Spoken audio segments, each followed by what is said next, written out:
আসসালামু আলাইকুম, কেমন আছেন আপনারা সবাই? আশা করি ভালো আছেন, সুস্থ আছেন। আমরাও সবাই আলহামদুলিল্লাহ আল্লাহর রহমতে ভালো রাখছি। আল্লাহ ভালো রাখছে বিদায় মানুষ এই জন্য ভালো আছে। সবসময় সবার জন্য দোয়া থাকে যে আল্লাহ সবাইরে ভালো রাখুক। একসাথে দুটো রেসিপি নিয়ে আসলাম। প্রথম হচ্ছে ছোলা ভোনা, কিভাবে আমি করে থাকি, আর তার সাথে থাকবে আমার পছন্দের একটা রুটি, পাতলা পাতলা একটা রুটি, একদম বেলা ছাড়া রুটিটা আপনারা বানাই নিতে পারেন এই পথে হাতের সাহায্য।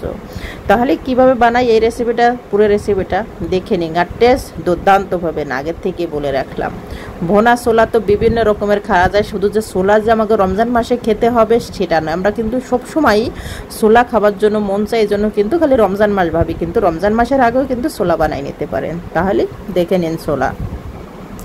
এই ছোলাটা আমি একদম শিয়ের উঠেই নিয়েছি, যেটাকে গ্যাস জ্বালায় যায়। এটা আমি একদিন আগে ধুয়ে এরম সুতি উন্না বা সুতি কাপড়ে মোড়াই আমি রেখে দিয়েছিলাম পুরো একদিন পর দেখুন তো আপনাদের খুলে আমি দেখাবো লাগছি। দেখছেন প্রতিটা ছোলাতে কিন্তু গ্যাস জ্বালাই গেছে। এই গ্যাস জ্বালানো ছোলাটা কিন্তু এখন অনেকটা নরম হয়ে গেছে, ভালোই নরম হয়ে গেছে। এটা খুব সুন্দর করে অবশ্যই ধুয়ে একদিন আগে এরম মোড়াইয়া সুতি কাপড়ে মোড়াইয়া পানি নিংড়াইয়া সুতি কাপড়ে রেখে দিতে হবে। দেখুন এটা কিন্তু আমার খুব পছন্দের ছোলা। এটা কিন্তু আপনারা এমনি হালকা একটু লবণ মাখাই কিন্তু ধুয়ে খেয়ে নিতে পারেন। এটাও কিন্তু স্বাস্থ্যের জন্য অনেক ভালো, উপকারী। তো আর এখন আমি এই ছোলাটা খুব সুন্দর করে ধুয়ে নিব। ধুয়ে নিয়ে আমি প্রেসার কুকারে জাস্ট আমি 3টে সিটি উঠেই নেব। কেন কি ছোলা যত একটু শক্ত হয়, জন্য 3টে সিটি উঠেই নিতে হবে। এটিতে আপনার ধ্যান রাখতে হবে, বেশি কিন্তু উঠানো যাবে না, অবশ্যই দেখে দেখবেন। এর ভিতরে চলুন আমি এখন একটা আটার ডো তৈরি করে নেব। এখানে 1.5 কাপের মতন আটা নিয়েছি আমি। এখানে 2 চামচের মতন সয়াবিন তেল দিয়ে দিলাম আর সামান্য পরিমাণ লবণ। এটা দিয়ে খুব সুন্দর করে ময়ন দিয়ে নেব আমি। তাহলে এতে কি হবে, রুটিগুলো একদম লেয়ারগুলো ভালো হবে, খুব ক্রিস্পি হবে, সফট হবে। এই জন্য কিন্তু এই কাজটা করবেন। আর এই রুটিতে কিন্তু তেলটা একটু বেশি ব্যবহার করতে হবে, মুঠ ফালি ভেঙে যাওয়া লাগছে, তার একদম পারফেক্ট। একদম হালকা একটু কুসুম গরম পানি দিয়ে আমি একটা ডো তৈরি করে নেব, সফট একটা ডো। অবশ্যই একটু কুসুম গরম পানিটা ব্যবহার করবেন, তাহলে রুটিটা বলতে সুবিধা এবং খামিটাও কিন্তু খুব পারফেক্টলি হবে।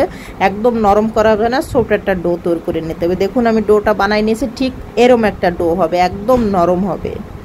চলুন এর জন্য আমি একটা মশলা তৈরি করে নেব ছোলা রান্নার জন্য। এখানে দিয়ে দিচ্ছি রসুন, পেঁয়াজ, সামান্য একটু আদা ব্যবহার করেছি। এখানে বাদামের আমি যে গুঁড়োটা সেটা ব্যবহার করেছি, আর নারকেল ব্যবহার করেছি। নারকেল পরিমাণ মতন ব্যবহার করবেন। বাদাম এখানে আমি 1 চামচের মতন গুঁড়োটা ব্যবহার করেছি। দেখতে আমার ছোলাটাও সেদ্ধ করেছে, দেখুন একটা কিন্তু শিড় কিন্তু ভাঙে নাই। এই পজিশন আর একটু টাপ দিলেই কিন্তু একদম পারফেক্টলি ভাবে হয়ে গেছে, তার ছোলা সেদ্ধ। এখন আমি একটু উপর দিয়ে একটু পানি ছিটিয়ে দিছি, যাতে গরম, এই জন্য, নাহলে গরমে তো আরও বেশি কুক হয়ে যাওয়ার পরে এটা আমি সাইডে রেখে দেবো। এরমটা কিন্তু সেদ্ধ করে নিতে হবে। এখন আমি একটা কড়াইতে তেল দিয়ে দিলাম। এখানে আমি তেলের কোনো মিনিমাম মাপ নাই, তারপরে 3 থেকে 4 চামচের মতন তেল দিয়েছি। 2টো তেজপাতা ছিঁড়ে দিয়েছি। আর কোনো ফোড়নে আর কোনো কিছু দেওয়া লাগবে না। তারপরে যে মশলাটা আমি তৈরি করেছিলাম, নারকেল, চিনে বাদাম, তারপরে আপনার আদা রসুন সব কিছু দিয়ে যে মশলাটা, সেই মশলাটা আমি ঢেলে দিলাম। ঢেলে দিয়ে এখন আমি এক এক করে সামান্য একটু মশলা ব্যবহার করব। এখানে আমি জিরে এবং ধুইনে ব্যবহার করেছি 1 চামচের মতন, হাফ চামচ করে ব্যবহার করেছি আমি। 1/2 চামচ ধুইনে, 1/2 চামচ জিরে, 1/2 চামচ মরিচের গুঁড়া, 1/2 চামচের মতন হলুদের গুঁড়া। আমি সামান্য একটু তেঁতুল ব্যবহার করব, যেহেতু ছোলা, এই জন্য তেঁতুলটা দিলে আমার কাছে বেশি ভালো লাগে। আপনারা এটা স্কিপ করতে পারেন। নারকেল তারপরে বাদামের ভিতরে যদি একটু তেঁতুল দেওয়া যায়, এটা কিন্তু খুব সুন্দর একটা কমসব ভালো লাগে, কিন্তু অনেকটাই খেতে কিন্তু ভালো লাগে। তা আমি তেঁতুলের যে মাঠটা, বিচিটা ফেলাই দিয়ে তেঁতুলের মাঠটা আমি দিয়ে দিলাম। মশলাটা অবশ্যই খুব সুন্দর করে কষিয়ে নেবেন। মশলা থেকে খুব কাঁচা গন্ধ চলে যাওয়ার পর খুব সুন্দর একটা ঘ্রাণ বেরোবে, তত সময় কষাই নিতে হবে। এখন এক্সট্রা আর কোনো পানি এখানে আমি ব্যবহার করব না, সামান্য একটু পানিও ব্যবহার করেছি।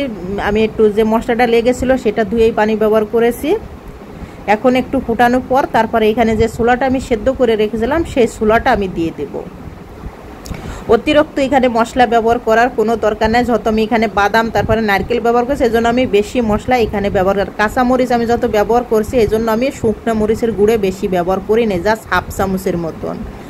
এখন ছোলাটা দিয়ে পর আমি নাড়াচাড়া করে একটা ঢেকে দিয়ে একটু আমি এখানে সামান্য কয়েক মিনিটের জন্য এখানে আমি রান্না করে নেব। এই যে দেখছেন মশলাটা একদম গায়ে গায়ে লেগে যাবে, এরকম পজিশনে আপনারা রান্না করে নেবেন। আর সত্যি আর লাস্টে মনে হচ্ছে মিষ্টি একটু কম হয়ে মানে সরি একটু লবণ একটু করেছে, আমি একটু লবণ ব্যবহার করেছি। আর আমি 1 চামচের মতন এখানে যত একটু তেঁতুল ব্যবহার করেছি, জাস্ট 1 চামচের মতন এখানে আমি চিনি ব্যবহার করেছি। যদি তেঁতুলটা আপনারা দেন তাহলে চিনিটা ব্যবহার করবেন, তাহলে কিন্তু মিষ্টি টক মিষ্টি ঝাল 3টে ফ্লেভারে কিন্তু এটা কমেন্ট হবে। এই জন্য কিন্তু তেঁতুলটা মানে একটু মিষ্টি ব্যবহার করেন, তেঁতুল না দিলে মিষ্টি ব্যবহার করবেন না আপনারা, চিনি এটা স্কিপ করবেন আপনারা।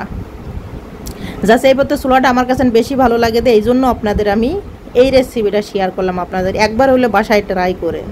এখানে আমি 4-5 মিনিটের মতন এরকম খুব সুন্দর করে একদম বোনা বোনা করে দেবো, মশলাটা গায়ে গায়ে লেগে যাবে, সেই পজিশনে কিন্তু আমি চুলের জালটা কিন্তু বন্ধ করে দেব।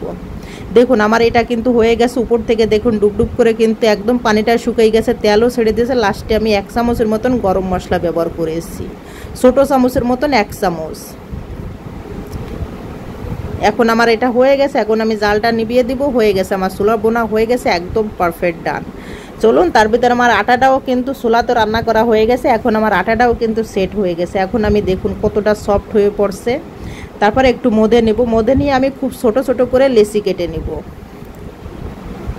দেখুন আমি এরকম লেচি কেটে নিয়েছি, লেচি কেটে নিয়ে উপর থেকে আমি একটু তেল ভাজি, যত আমি বেলন দিয়ে বলবো না, যাতে আমি হাতের যে তাওলে আছে এই তাওলো দিয়েই কিন্তু আমি পুরো রুটিটা কিন্তু বলে নেব। আর ফিরেতে অবশ্যই একটু তেল মাখাই নেবেন, এতে কি হবে রুটিটা খুব ভালোভাবে মানে দ্রুত মানে আমি বসে দেখুন সামান্য একটু ডো দিয়ে কিন্তু আমি বড় একটা রুটি ছিঁড়ে গেছে, কোনো সমস্যা নাই, এখানে ভয়ের কোনো কারণ নাই। ছিঁড়ে গেছে এটা ভিতরে চলে যাবে, আমি ভাজ ভাজ করে নেবো, এই জন্য কোনো সমস্যা নাই। এরম আর একটু তেল দিয়েই কিন্তু এই রুটিটা বলতে আমি এক এক করে বানাবো এবং সাইডে রেখে দেবো। ঠিক এরমটা কোনো আটা ময়দা এখানে কিচ্ছু লাগবে না, জাস্ট আপনার হাত আর একটু তেল। আর এই রুটিটা কিন্তু অনেক সফট, এটা কিন্তু কয়েক ঘন্টা যদি আপনি বলেন যে আমি 2 দিন পর্যন্ত এই রুটিটা রাখবো, তাতেও কিন্তু একদম নরম তুলতুলে হবে, শক্ত থাকবে না। এই রুটিটা যদি এই পথে বানাই নেন, যে আপনি 2 দিন পর্যন্ত কিন্তু যদি কোনো জায়গায় ভালো জায়গায় ঢেকে রেখে দেন, তাতেও কিন্তু আপনার রুটিটা একদম নরম থাকবে, জাস্ট গরম করে খাবেন। আমি এক এক করে সব রুটিগুলো এরকম বানিয়ে নেব এবং ভাজ করে নেব। আপনারা দেখেই বুঝতে পারছেন আমি কিন্তু বেলন ছাড়া শুধু হাতের সাহায্যে কিন্তু বানাই নেওয়ালে হয়ে গেছে আমার রুটি বানানো। এখন লাস্টে আমি জাস্ট একটু বেলন, এটা কিন্তু আপনারা হাত দিয়েও কিন্তু এই কাজটা করে নিতে পারেন, এটা কিন্তু একদম নরম, এই জন্য হাত দিয়েও কিন্তু করে নিতে পারেন। জাস্ট আমি বেলন দিয়ে একটু করবার আছে যাতে সব জায়গায় সমান হয়, কোনো আঁকা বাঁকা হোক কিচ্ছু কোনো সমস্যা নেই। আপনারা জাস্ট এরম একটু মানে একটু সামান্য একটু হালকা হাতে টাপ দিলেই কিন্তু ওটা সোজাসুজি বলে যাওয়া লাগছে। যদি হাত এখানে ব্যবহার করেন রুটিটা অনেক বড় হবে, এই জন্য আমি হালকা একটু বলে নেওয়া লাগছি। এরমটা আমি এখন ভাজার উদ্দেশ্যে চলে যাবো। সামান্য ফ্রাই প্যানে একটু তেল আমি দিয়ে দিয়েছি, অবশ্যই একটু তেল ব্যবহার করুন, বেশি তেল দিলে এর উপরে ভিতরে সব জায়গায় কিন্তু তেল আছে, এই জন্য বেশি তেল। আর এই ছোলা বুনি দিয়ে ভুনা ছোলা দিয়ে কিন্তু এই রুটিটা বাস্তব কথা ওয়াও অসাধারণ। আমার তো অনেক পছন্দের একটা রুটি এবং ছোলা বুনি, আমি যখনই করি ছোলাই বুনি তখনই কিন্তু আমি এই রুটিটা বানাই নেন, একদম পাতলা, ভিতরে লেয়ার যুক্ত, ভিতর থেকে নরম সফট আর উপরে একদম ক্রিস্পি, এই জন্য আমার কাছে বেশি ভালো লাগে। দেখুন ভিতর থেকে কিন্তু রুটিগুলো এরকম ফুলে উঠবা লাগছে, দেখে আপনারা বুঝতে পারছেন যে কত সুন্দর একটা কালার আসছে। দেখুন এক সেম পদ্ধতিতে কিন্তু আমি সব রুটিগুলো আমি বানিয়ে নিব এবং ভেজে নিব। আপনারা চাইলেই কিন্তু এখানে তেল ব্যবহার করবেন না, যাদের মানে কোনো সমস্যা আছে, তেলেতে কোনো সমস্যা আছে, লিভারে কোনো সমস্যা, তাহলে তারা তেল ব্যবহার করবেন না, এমনিই কিন্তু রুটিটা ভেজে নিতে পারেন। জাস্ট পিড়েতে একটু তেল মাখাই ভেজে নেবেন। দেখুন কত সুন্দর একদম নরম তুলতুলে, মানে হাত দিয়ে ধরলে সব রুটির চেয়ে এই রুটি বেস্ট আমি বলি, কেন কি এত নরম থাকে এই রুটি। দেখুন হাতের ভিতর মুঠ পালে একদম ভাঙার ইনার উপরের লেয়ারগুলো দেখুন ছিঁড়ে আসপালাছে। একবার হলেও ট্রাই করেন বাসায় এরম ছোলা বোনা এবং রুটিটা বাসায় একবার হলেও ট্রাই করেন, অসাধারণ একটা রেসিপি, দুর্দান্ত। যদি সকালের জন্য বা বিকেলে যে কোনো নাস্তার টাইম আপনারা তৈরি করে নিতে পারেন। তাই আমি ভাবলাম আমার প্রিয় ভাই বোনদের সাথে, যারাই আমার সাথে সবসময় যুক্ত থাকেন, তাদের সাথে আমি এই রেসিপিটা শেয়ার করে। আর ছোলা বোনিটা দেখেন অসাধারণ একটা কালার আছে, দুর্দান্ত, ট্রাই করেন বাসায়।